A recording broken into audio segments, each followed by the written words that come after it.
Good afternoon, guys. Ayan, 4:45.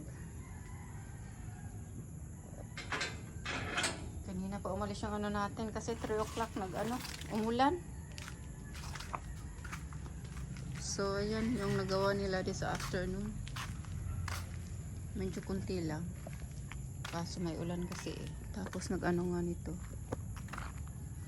Pakita ko sa inyo yung gaano yung ang dami yung ulan. Hindi naman masyadong kasi may times na malakas. So, ayun yung tubig. So, 3 o'clock yan. At least nadiligan yung ating mga halaman. Ayan, tumubo na yung ating luya dyan, oh. Itong dalawang to. Ano daw yan? Ba yun? Thailand ba yun? O Vietnam? Nakalimutan ko na. Basta, yung malalaki. Malalaking Kasi, namatay yung ating. So, ito dito. Tinanggal ko dyan yung mga dito ko linagay yung mga ko yung dyan sa dati kong tinanong. So, napakita ko na siguro to sa inyo. Yan, sa palibot nito. Ang ganyan yan, oh.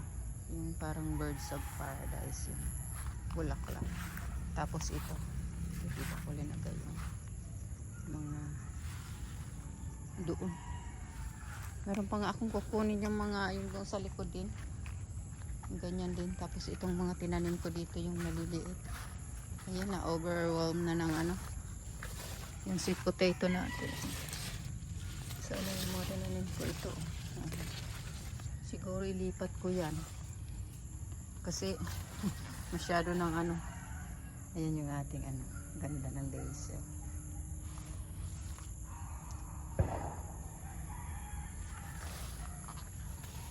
So, kita ko sa yung ating yung nagawa nila dyan.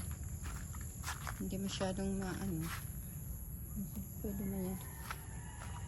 Malapit na itong matapos. So ito dito tinakpan kasi baka hindi naman siguro yan lalakas ang ulan. Mamayang gabi na yan, medyo tigas-tigas na yan. So bukas tanggalin ko, tilagay ko doon sa semento. Meron tayo doong ilan yun, 17 piece bags ng semento. So sana magkasya na yan dito. So yan, simula doon sa labas na yun ng konti doon. Tapos ito hanggang doon. So medyo na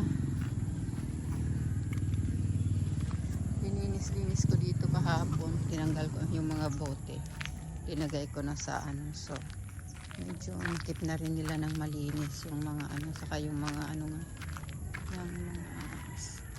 bags ng cement tinambak ko na dyan. So inanuran na rin nila, inayos-ayos.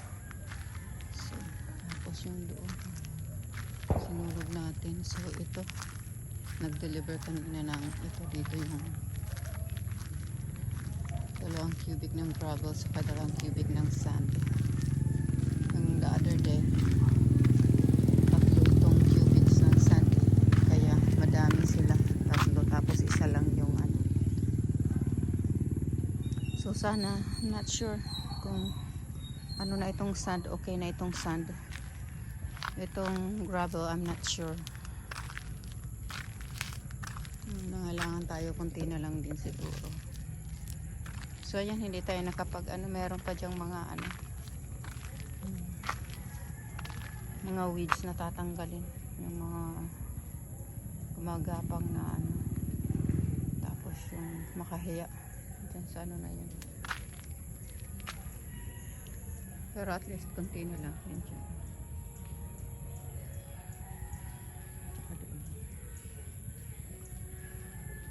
Siguro na lang yan, 2 araw na lang.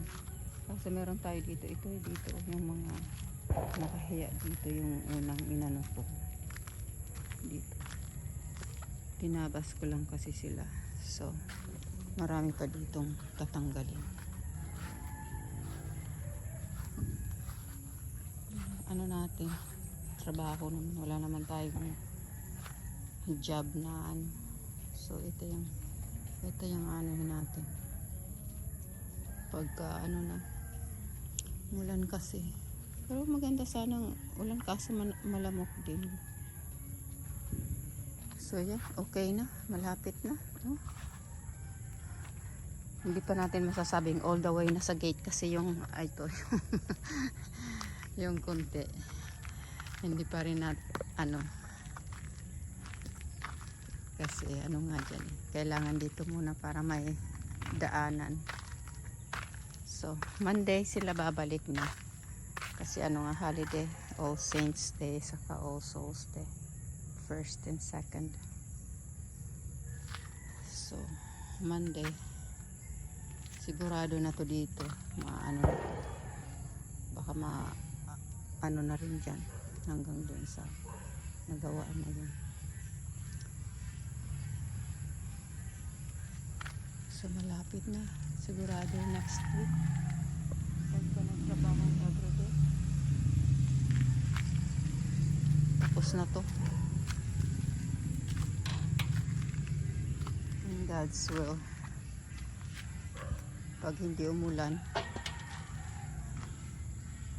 palabas na naman siguro yung bagyo sa ano, sa park. So Friday daw Di-imbak na sana sila dito ng sa sunod na ano, for Monday. Ready na sana yung mga. Kaso lakas nga ng ulan, lumakas yung ulan ay. Ito yung ating ano.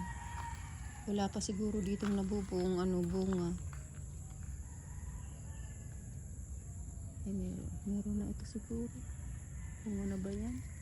O flower pa lang yan. Parang flower pa lang eh. Sana may mga mabuo na sila. Ayan. Yung isa kasing nauna. Yung nag-iisang bunga. Binuto ko nga yun. Sarap niya. Sana maraming bunga itong ano para yung mag-ano tayo. Tirang isa. Para meron tayong buto. Ayan. Buti na lang hindi namatay yung isa. Yung transfer ko dito. Yung may magandang bulaklak na iba-ibang kulay. Ayan siya. Buti na lang hindi siya namatay. Ayan yung isa doon. Inano ko lang dinig ko lang na ilalim. Hindi ko naman minub masyado. Siguro yung mga ugat mo na ano. Ito, dito. Tinanggal ko dito yung mga halaman na nakita ko sa inyo earlier. Pinalitan ko nitong mga sili. Yung dalawang ano sila dyan. Sana gumanda yan dyan.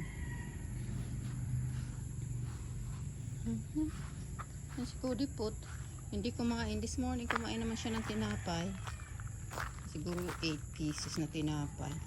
Pero yung hapon na pinapakain ko ng kanin, ayan o. Tsaka yung salatang paksiw. Maanghang kasi. Pero kinain niya yung isda. Hi!